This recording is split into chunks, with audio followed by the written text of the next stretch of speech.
वसई विरार महानगरपालिकेमध्ये काल भारतीय जनता पार्टीचा मोठ्या प्रमाणात मोर्चा जो काढला होता, महानगरपालिकेवर मोर्चा काढण्यात आला। मात्र अशा प्रकारे जेव्हा वसई विरार महानगरपालिकेमध्ये बहुजन विकास आघाडीची सत्ता असताना देखील अशा प्रकारचे जे दुर्घट म्हणजे वसई विरार महानगरपालिका वसई विरारकरांना खड्डे, रस्ते आणि पाण्यावर अगर मोर्चा काढण्यात, ह्या सगळ्यांवर जे बहुजन विकास आघाडी सत्ताधारी आहे यांच्यावर आरोप करण्यात भारतीय जनता पार्टीकडून करण्यात आला।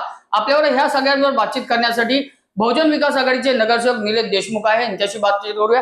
सर नमस्कार। काल भारतीय जनता पार्टीकडून मोठा मोर्चा जो आयोजित करण्यात आला, त्यामध्ये दोन्ही आमदार आणि खासदार हे देखील सामील होते आणि याच्यावर पूर्णपणे आपल्यावर आरोप करण्यात आला आहे। याच्यावर काय म्हणते?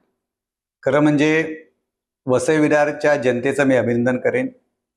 त्यांनी मोठ्या बहुमताने बहुजन विकास आघाडीला या ठिकाणी महापालिकेची सत्ता दिली आणि मधल्या 2 वर्षापासून जो काही मुद्दे भरकटलेले, म्हणजे जे विकासाचे मुद्दे बाजूला राहिले, बहुजन विकास आघाडीच्या हातात महापालिकेची सत्ता आल्यावर, त्यांचा महापौर बसल्यावर लोकनेते इंद्र ठाकूर यांच्या मार्गदर्शनाखाली महापौर अजिवजी पाटील यांच्या प्रयत्नाने चांगल्या प्रकारचं काम होत आहे।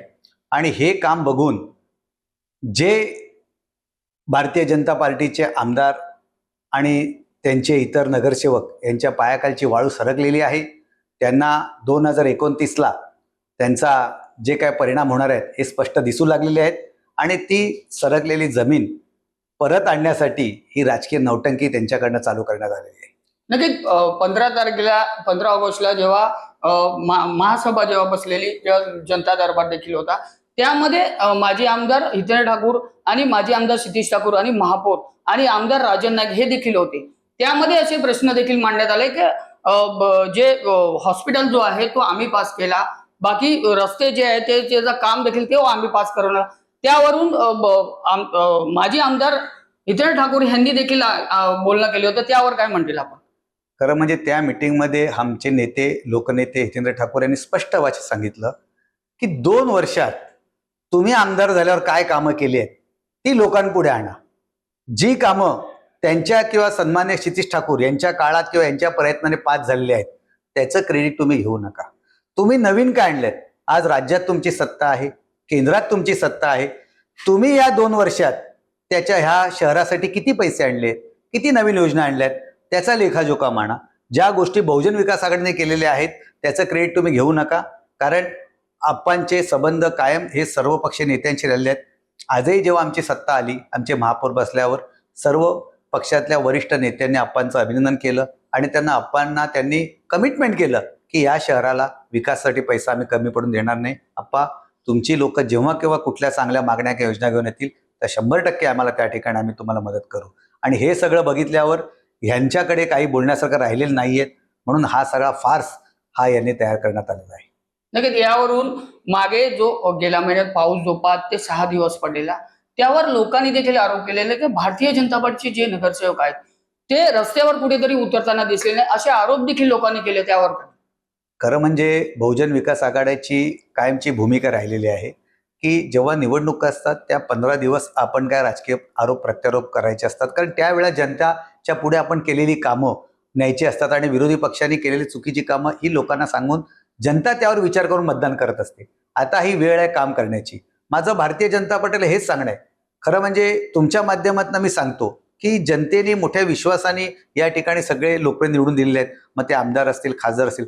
खरं म्हणजे कालच्या मोर्चाचं मला वाईट वाटलं की ज्यांना संसदपट्टू पुरस्कार मिळालेला आहे, जे या लोकसभेचे सन्माननीय खासदार आहेत, महानगरपालिकेसारख्या प्रश्नावर त्यांनी या ठिकाणी होऊन त्यांना चुकीची माहिती देऊन त्यांनी जे काही वक्तव्य केलं ते निश्चित निषेधार्थ आहे। आम्ही त्याचा निषेध करतो। खरं म्हणजे आमचं खासदार साहेबांकडे मागणं आहे की आपण जे आमचे खासदार बहिराम जाधव होते त्यांच्या काळात ज्या नवीन वेगवेगळ्या योजना आल्या, ज्या काही आम्हाला उपलब्धी झाली आणि जवळपास 3000 करोडच्या आसपास निधी या वसई विरार शहर महापालिकेला मिळाला, मी आपल्या चॅनलच्या माध्यमातून सन्माननीय खासदार डॉक्टर हेमंत सावरा हे खरोखर उच्च शिक्षित आहेत, आमच्या त्याच्याकडनं शहरवासियांच्या त्यांच्याकडनं अपेक्षा आहेत, तर त्यांनी जास्तीत जास्त निधी आम्हाला आणून दिला पाहिजे। त्यांनी या ठिकाणी महानगरपालिकेवर टीका करण्यापेक्षा महानगरपालिकेला सहकार्य करण्याची भूमिका घेतली पाहिजे, कारण या ठिकाणी जे त्या आयुक्तांचा उल्लेख करतात, जेव्हा ते आयुक्त आणले तेव्हा त्याचं क्रेडिट ह्याच आमदार महोदयांनी घेतलं की आम्ही IAS अधिकारी या ठिकाणी आणलेला आहे. त्याचं क्रेडिट तुम्ही घेणार आणि 6 महिन्यात असं काय झालं की लगेच तुम्ही त्यांच्यावर टीका करायला सुरुवात केली. मला वाटतं या ठिकाणी हा एक प्रकारे प्रशासनावर दबाव आणण्याचं काम आहे. वैयक्तिक कामं होत नसतील आणि ती करण्यासाठी हा केलेला दबाव आहे. या भारतीय जनता पक्षाला, जो या जगातला सगळ्यात मोठा पक्ष म्हणतो, ज्यांचे पंतप्रधान ज्यांचा बसलाय, ज्यांचा मुख्यमंत्री बसलेला आहे, ज्यांचे 44 नगरसेवक आहेत, ज्यांचे या विभागातून आलेले 3 आमदार आहेत, प्लस विधान परिषदेवर यांचे आणखीन सहयोगी पक्षात 3 आमदार गेले, म्हणजे जवळपास 6 आमदार यांचे या वसई तालुक्यातनं गेलेले आहेत. एक खासदार आहे, पालकमंत्री यांचा आहे, 44 नगरसेवक आहेत आणि आज आम्ही फक्त 71 नगरसेवक बहुजन विकास आघाडीचे आहोत.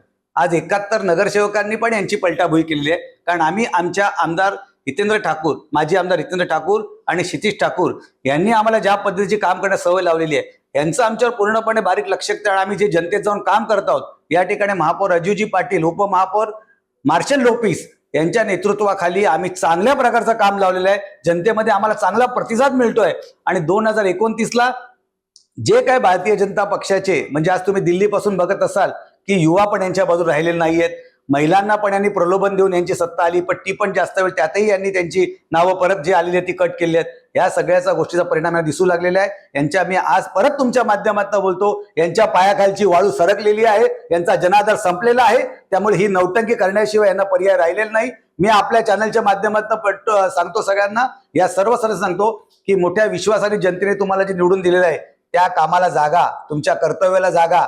हे अशी प्रकारची फार्स करण्यापेक्षा जनतेत जा, त्यांची कामं बघा आणि तुमच्या मुख्यमंत्र्याच्या मदतीने, तुमच्या पंतप्रधानाच्या मदतीने, तुमच्या पालकमंत्र्याच्या मदतीने, तुमचे 6 आमदाराच्या मदतीने या नगरसेवकांना माझी विनंती आहे की एवढे जे काय तुमचे प्रतिनिधी आहेत त्यांच्या माध्यमातून जास्तीत जास्त निधी आपल्या वसई महापालिकेला उपलब्ध करून द्या, जेणेकरून आपण जनतेची चांगल्या प्रकारची कामं करू शकू.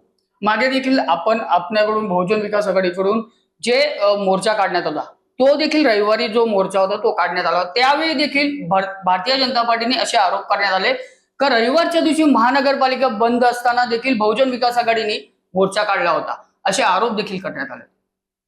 मग यावेळेला त्यांनी काय केलं? त्यांनी पण रविवारीच मोर्चा काढला. बघा, मोर्चा हा रविवारी काढणं किंवा सोमवारी काढणं हा आमचा विषय नाहीये. मी तुम्हाला पहिलाच म्हटलं की आम्ही कुठल्याही राजकीय पक्षावर किंवा राजकीय नेत्यावर वैयक्तिक टीका करत नाहीये. मोर्चा कधी काढणं हा त्यांचा पूर्ण अधिकार आहे. पण मोर्चा काढून उपलब्धी काय आहे?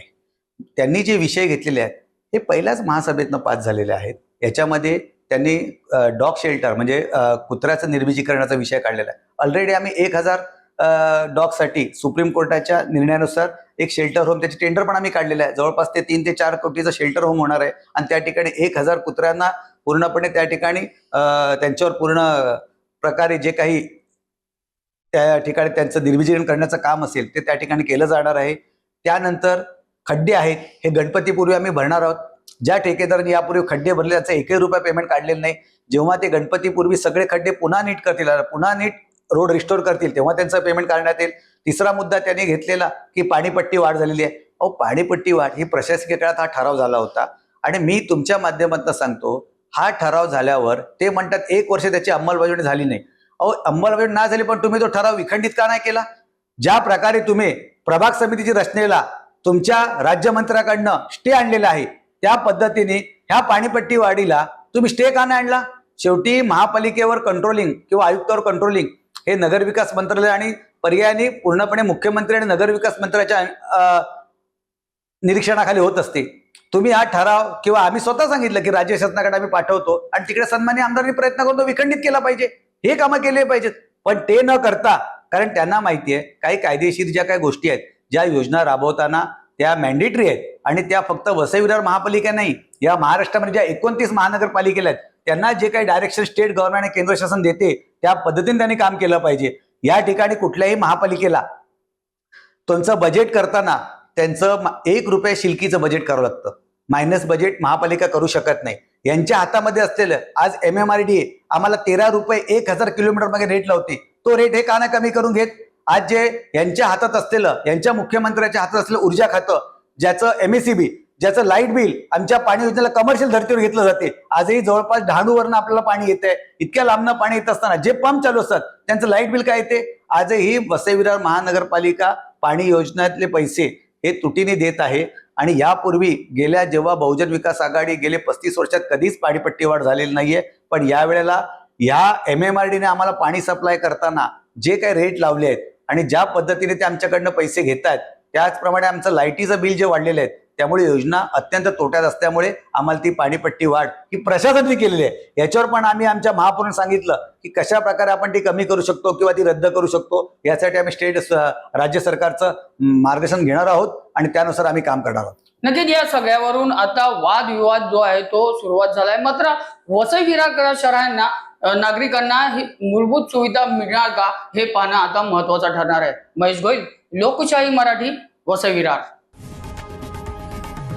लोकशाही मराठी ऐका, पहा, जागरूक रहा.